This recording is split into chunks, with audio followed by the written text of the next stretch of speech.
Hey guys, DangerousThing here. Welcome back to my channel and welcome to another very much requested video of operation that we just completed. So a few of you have reached out to me and you said, hey, I'm doing Tinderbox, we're doing Mumbo, we're doing Foxtrot. What can you recommend? And instead of recommending things, I can show you what we're doing and talk a little bit about a strategy of my task force team members. And actually a few of you also have commented and said, hey, I'm really starting to struggle with all warrior rushes on power basis, and if you have any tips, please help me out. Now, to put it out there and be very blunt, I am not the best person when it comes to asking for tips with warrior rushes. Now, you guys all probably know about a guy who makes amazing YouTube videos. His name is Savage Warrior, and he does really great tutorials where he explains how to properly drop your warriors.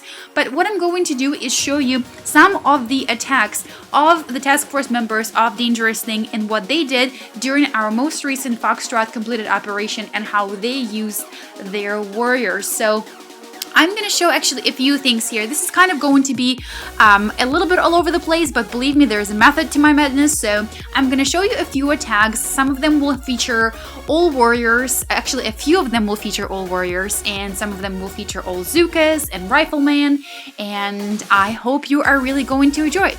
So first and foremost, you guys all know that there is an optional update out there right now. You can update your Boom Beach, I almost said your YouTube, and that will help you with small bugs and it'll help you with operational nodes. If your team is still struggling with operational task force nodes, then go ahead and hit that update button, hop over to the App Store or Google Play, update it, and you should be absolutely golden. I've done it and it works just fine. Our nodes are now actually working. So let me go ahead and start with a few of the things. So first and foremost, this operation, as you can see, took quite a few attacks, but we actually were able to bring home all 780 victory points out of 780 victory points. And what I wanted to show you today was the attacks of a few people. I wanted to show you Yisi, who is a member of my task force and has been a member for quite some time. And this is going to start off, and it's kind of, it's not really going to be in the order. So it's not one of those operation task force videos where I go in the order of all of the attacks on each base and you can see how they go down. If you're interested in one of those, then see my previous video because that's what I did there and it was actually pretty awesome. But today I'm talking all about skills of various sets of troops when you go into attacks. So since warrior troops and warrior rushes have been so highly requested and questioned and asked about, I'm gonna go ahead and start with EC, who's been a member of my task force I think from the very beginning. I don't even remember if he joined this summer or earlier, but I feel like I've had him in my task force forever. So let's go ahead and find him. And there's been a ton of warrior rushes during this past operation, but let's start with him right over here. And he went down on complex with 57 level 18 warriors and got 2 victory points.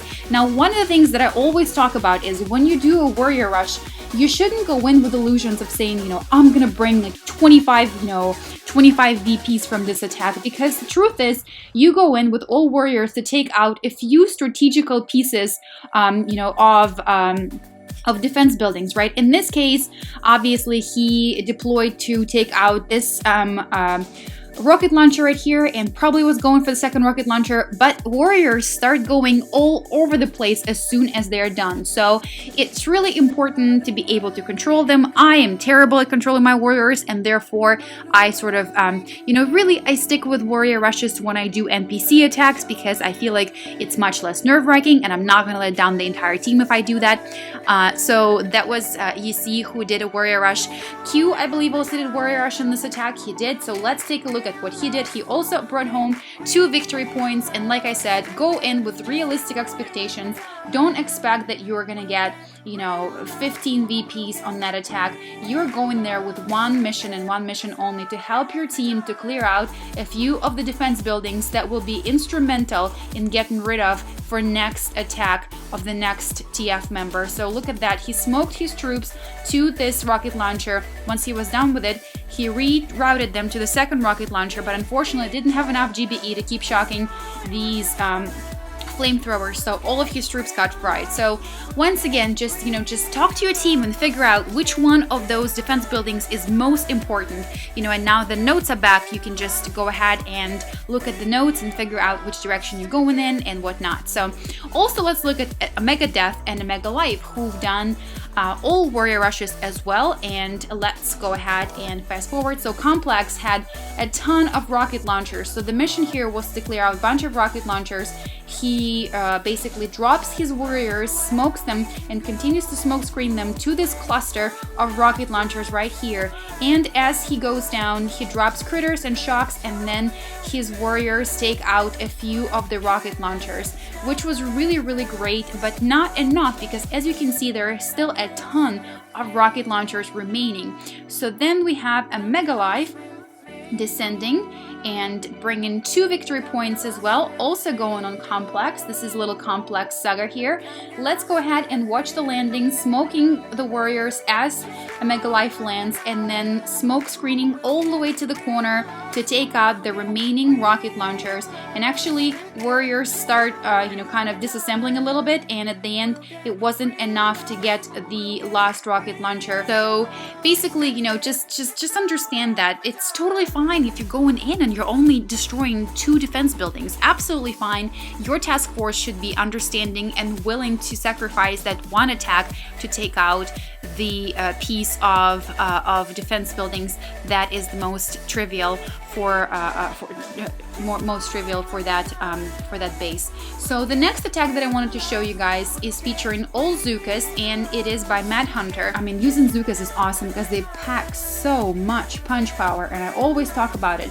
But you got to be able to to smoke screen them. They're slow when it comes to the movement. They take a while. You have to be able to direct them well. But once they form their formation and they stand in front of the power core, these girls are beastly. So he smoke screens them all the way to the core, puts them right over here, and then take out the defense buildings close by.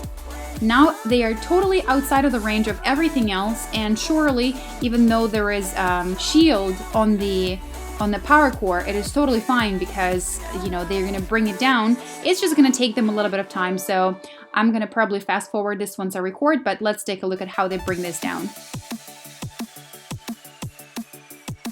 Alright, and just like that, all Zukas were able to take out the power core even with the shield around it. So Zuka power, totally awesome. Once again, comes down to control. So now let's take a look at another attack that once again features 1 troop combo. And of course, this one is a tribute to Rifleman. Let's take a look at this lovely little operation right here done by Herschel. And he destroys High Five with using all little guys, all Riflemen.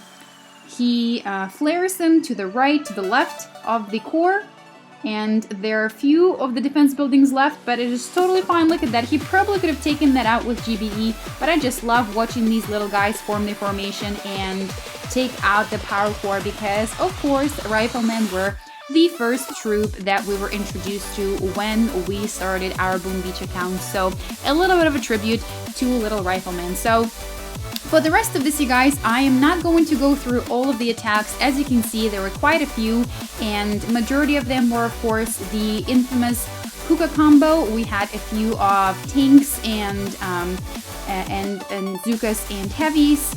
Actually, this one is featuring Scorcher, and look at that. Another warrior rush and more of the Zukas and heavies. So, it just all comes down to being able to coordinate with your team. I always am super honest about the fact that I am not great with warriors, and, my team knows that, and they always kind of joke with me about it and ask me when I'm gonna get better. And I promise you, I'm still trying and I'm practicing. But it all comes down to figuring out, your team's strengths and weaknesses and letting them do what they do best. You have to challenge each other, but you also have to understand that, you have to have fun. So these were some of the highlights of the previous operation in terms of, the gameplay with warriors and Rifleman and Zukas, and just us coming together and having fun in Boom Beach once again. If you guys want to request any other reviews of operations and, certain troop combos and whatnot, let me know in comments below. Until then, Dangerous Thing is out.